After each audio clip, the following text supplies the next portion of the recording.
ഒരു സങ്കോചവും കൂടാതെ എന്നോട് പറഞ്ഞു, എനിക്ക് എന്റെ അമ്മയോടും അച്ഛനും ഒരുപോലെ ഇഷ്ടമാണെന്ന് പറഞ്ഞു. അമ്മയും അച്ഛനും അടുത്ത് നിൽപ്പുണ്ട് താനും. അപ്പൊ ഞാൻ ചോദിച്ചത്, എങ്ങനെ നിനക്ക് നിന്റെ അമ്മയോടും അച്ഛനോടും ഒരുപോലെ ഇഷ്ടം വരുത്താൻ സാധിക്കുന്നത്? അവൻ എനിക്ക് ഒരു ഡെമോൺസ്ട്രേഷൻ കാണിച്ചു തന്നു. കൈ ഇങ്ങനെ കൂപ്പി കാണിച്ചിട്ട്, എനിക്ക് എന്റെ അമ്മയും അച്ഛനും ഇതുപോലെയാണ്. അപ്പൊ ഇവിടെ സ്നേഹിച്ചാൽ ഇവിടെ ഉണ്ട്, ഇവിടെ സ്നേഹിച്ചാൽ ഇവിടെ ഉണ്ട് എന്ന് പറഞ്ഞ 7 വയസ്സുള്ള ഒരു കുട്ടിക്ക് ഇങ്ങനെ, ഇത് വേറെ ആരും പറഞ്ഞു കൊടുത്തിട്ടുള്ളതല്ല.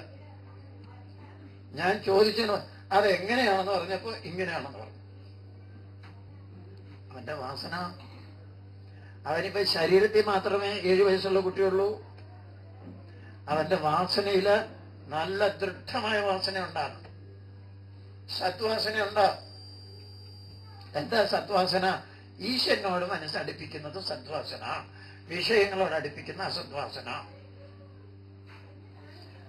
അല്ല, ആ കുട്ടി 7 വയസ്സുള്ളതായ കുട്ടി ഇങ്ങനെ കാണിക്കുമ്പോൾ തന്നെ എന്റെ മനസ്സിൽ നിന്ന് മാറാതെ പതിഞ്ഞു കിടപ്പുണ്ടായിരുന്നു ആ കൊച്ചുകുട്ടിയുടെ.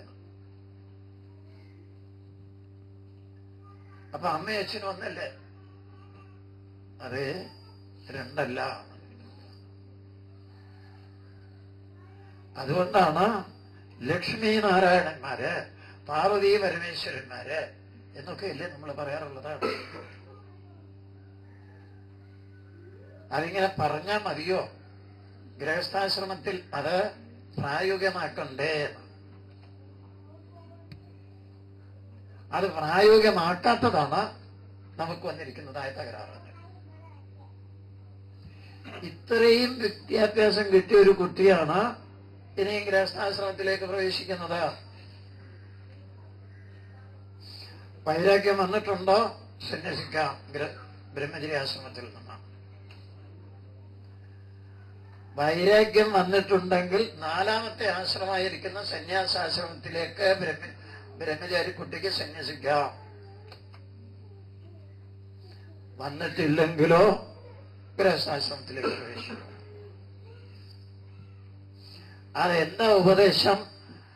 സവർണയായി തന്നേക്കാൾ പ്രായം കുറഞ്ഞ കുട്ടിയെ വിവാഹം കഴിക്കാനാ പറഞ്ഞത് ശാസ്ത്രം. എന്താ അത് വന്നിരിക്കുന്നത്? സംസ്കാര ഐക്യം ജീവിതത്തിന് ആവശ്യമാണ് എന്ന് പറഞ്ഞാൽ ഒരുമിപ്പൽ, ഒന്നാവൽ, അതിന് സംസ്കാര ഐക്യം വേണം. അതുകൊണ്ട് തന്നെയാണ് ഇപ്പോ ജാതി എന്ന് പറഞ്ഞ ഓരോ സംസ്കാരമാണ്. ആ രീതിയിൽ തന്നെ പോയെങ്കിൽ മാത്രമേ നമുക്ക് മേൽപോട്ട് ഉയർന്നു പോകാൻ പറ്റുള്ളൂ. അപ്പൊ അങ്ങനെ വിവാഹിതനായി. ആ വിവാഹിതനായി കഴിഞ്ഞാലോ 5 യജ്ഞങ്ങളും 6 കർമ്മങ്ങളും 2 വ്രതത്തോടുകൂടി എന്ന് പറഞ്ഞ ഭർത്താവിന് ഏകപത്നി വ്രതം, ഭാര്യയ്ക്ക് പാതിവ്രത്യം നിർബന്ധമാണ് സനാതന ധർമ്മിയാവണമെങ്കിൽ.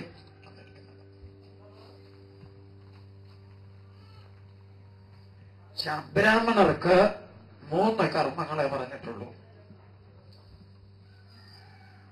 യജ്ഞങ്ങള് 5 എല്ലാവരും ചെയ്തേ പറ്റുള്ളൂ. ഒന്നാമത്തേത് ദേവേചനമാണ്, 2ാമത്തേതാണ് പിതൃയജനം, 3ാമത്തെ ഋഷിയജനം, 4ാമത്തെ നരേചനം, 5ാമത്തെ ഭൂതേചനം. ദിവസവും ഒരു ഗ്രഹസ്ഥം ചെയ്തിരിക്കണം. എന്താ നമ്മുടെ ഗേറ്റിൽ നല്ല അൾട്രാ മോഡേൺ ഗേറ്റാണ്, കടിക്കുന്ന പട്ടിയുണ്ടെന്ന് എഴുതി വയ്ക്കുകയാണ് എന്ന് പറഞ്ഞ ഇതിനകത്തോട്ട് ആരും കയറരുത് എന്ന് പറഞ്ഞു കഴിഞ്ഞാൽ ഈ കടിക്കുന്ന പട്ടി നായാണോ അവിടെ താമസിക്കുന്നവരാണോ എന്ന് നോക്കേണ്ടത്.